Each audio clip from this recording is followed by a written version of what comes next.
Special Counsel Jack Smith has some major decisions to make about unprecedented times that we now live in with Donald Trump's return to the White House coming off of Tuesday's election. He's got decisions to make in the Mar-a-Lago case, focused on Espionage Act violations and obstruction of justice, and about the D.C. election interference case against Donald Trump. Something's got to be done, likely before the inauguration. We've heard rumors that the special counsel, following Department of Justice guidelines, may before even Donald Trump's inauguration, dismiss those cases. We don't have perfect confirmation of that, but we do have some new filings to report on right here on the Midas Touch Network and on Legal AF. So on the newest filing just today, we've got Jack Smith informing Judge Chutkan in the D.C. election interference case first. It's the first public filing by Jack Smith in the case since the election. And here's what he has to say in an unopposed motion to vacate or throw away the briefing schedule. He says, listen to these words. It's only a paragraph long, but I think it's very, very important in telling about his next steps. As a result of the election held on November 5th, the defendant is expected to be certified as president-elect on January 6, 2025, and inaugurated on January 20th, 2025. The government respectfully requests that the court, that's Judge Chutkan, vacate the remaining deadlines in the pretrial schedule to afford the government time to assess, in his words, this unprecedented circumstance and determine the appropriate course going forward, consistent with Department of Justice policy. He wants to file by December 2nd, 2024, Popok's birthday, by the way. The government will file a status report or otherwise inform the court of the result of its deliberations. The government has consulted with Donald Trump's lawyers and they do not object. Respectfully submitted for Jack Smith, his lawyers. Now look, let's talk about what this means. I agree with him. This is an unprecedented circumstances. It's only the second time in American history that a president has regained the White House after having been thrown out on a rail and driven out on a rail in a prior term. Donald Trump's a one-term president, automatically on the way in. He's almost lame duck on the way in. But any prosecution of a now sitting president is going to run afoul of longstanding Department of Justice policy about prosecuting a now somebody who's been reelected to the presidency. Has the decision been made? No. Is the writing on the wall? Yes. He's asking for more time, though.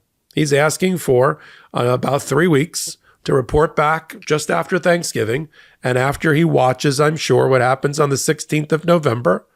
The 26th of November with the potential sentencing of Donald Trump in the New York case. I think he wants to get over that particular critical deadline and that milestone. See what happens. Judge Merchan up in New York on the 36 count felony conviction of Donald Trump before he was even president has to decide if the immunity act, the immunity decision by the Supreme Court applies to that case at all before he was president, and then sentence him. I think Jack Smith wants to keep an eye on that as well. But let's not blow smoke or sunshine here on Legal AF from the Midas Touch Network. There is longstanding Department of Justice policy against continuing a prosecution against somebody who's occupying the Oval Office. Does it mean they can't do it after? Okay, but we know what Donald Trump will do. Donald Trump has already said that if Jack Smith's still hanging around on January 20th at 12:01 p.m., he's going to fire him. He's going to fire him, and then it's a two-step dance. He'd have to pick out an acting attorney general until one is confirmed and have that person fire Jack Smith and end all the special counsel prosecutions. That is definitely something that he will do. In advance, it looks like Jack Smith's going to make the decision to dismiss the case. Now, the question is he going to dismiss it with prejudice? And what happens if he just waits out Donald Trump until the 4 years is over? Donald Trump no longer is cloaked. And can he then prosecute him? And I think the answer to that is likely no, because either Donald Trump is going to do self-pardon. And yes, we'll bring that up to the United States Supreme Court, but Supreme Court Justice like Neil Gorsuch during oral argument over the summer during the immunity decision anticipated that self-pardon might be appropriate and invited that type of argument. Or He resigns a week or two before the end of the presidency or some other time during the presidency, turns over the reins of power to J.D. Vance, the vice president, who becomes president in that moment and gives him a pardon. He's going to get pardoned either way. And so will all the co-conspirators who worked with Donald Trump, all the unindicted co-conspirators in the D.C. election interference case, Giuliani and Jeff Clark and Boris Epstein, Sidney Powell, and the rest. They're all going to be absolved. They're all going to be pardoned or given clemency. And so is the people that worked against democracy in the Mar-a-Lago case to obstruct justice in Walt Nauta and Carlos de Oliveira in that case.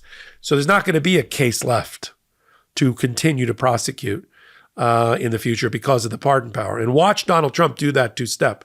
If he feels there's a threat about this self-pardon not being valid at the constitutional U.S. Supreme Court level, he steps down a day before the end of his term or at some other time, turns it over to J.D. Vance, who then becomes president and gives him the pardon. That's how it's going to work. We're going to keep an eye on it, of course, on Legal AF and the Midas Touch Network. The reason we wanted to bring this to your attention is because what we're watching, and I'll do another hot take on this, is that Jim Jordan and the Judiciary Committee and the Oversight Committee with Loudermilk in Congress, who are going to continue to head those departments and those committees going forward when the new Congress comes in, assuming the Democrats can't find another few seats in the final counting to get into the lead.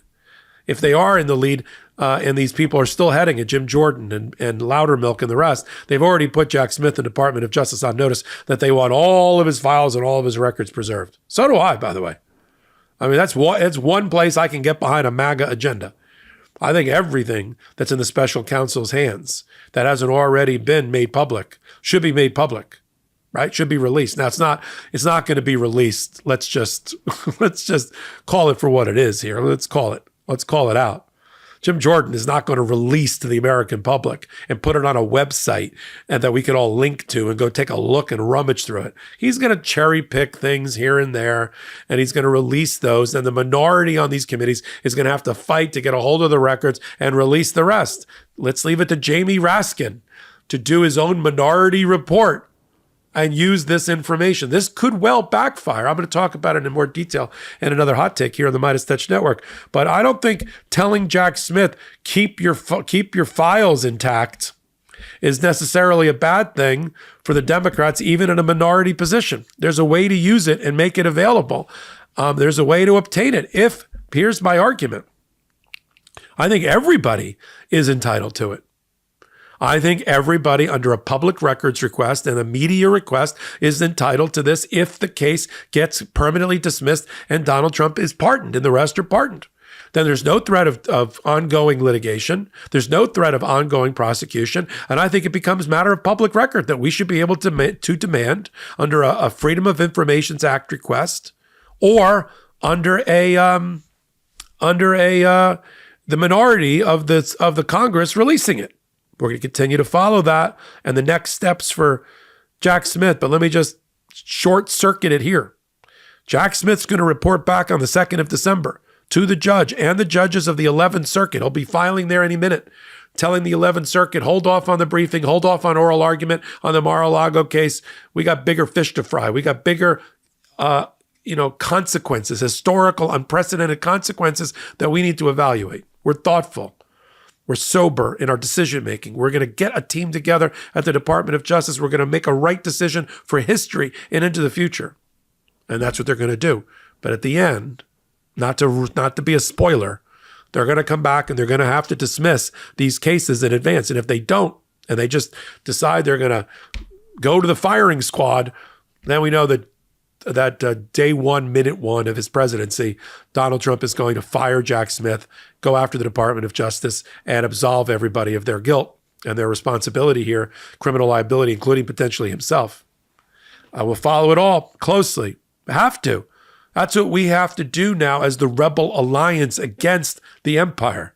And bring it down and bring it low, right? We got to shoot that phaser right down the air shaft and blow it up. And we have a way to do it with a strategy that we'll be outlining hourly and daily here on the Midas Touch Network to use the court system to our advantage, to go after the executive orders of Donald Trump, tie up the legislation in Congress even in the minority position, and call attention and make public all of these items, or these radical cabinet members that he's thinking about confirming. We'll do it here.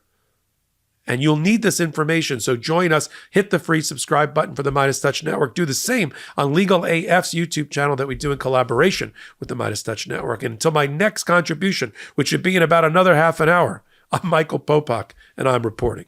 In collaboration with the Midas Touch Network, we just launched the Legal AF YouTube channel. Help us build this pro-democracy channel where I'll be curating the top stories at the intersection of law and politics. Go to YouTube now and free subscribe at Legal AF MTN. That's at Legal AF MTN.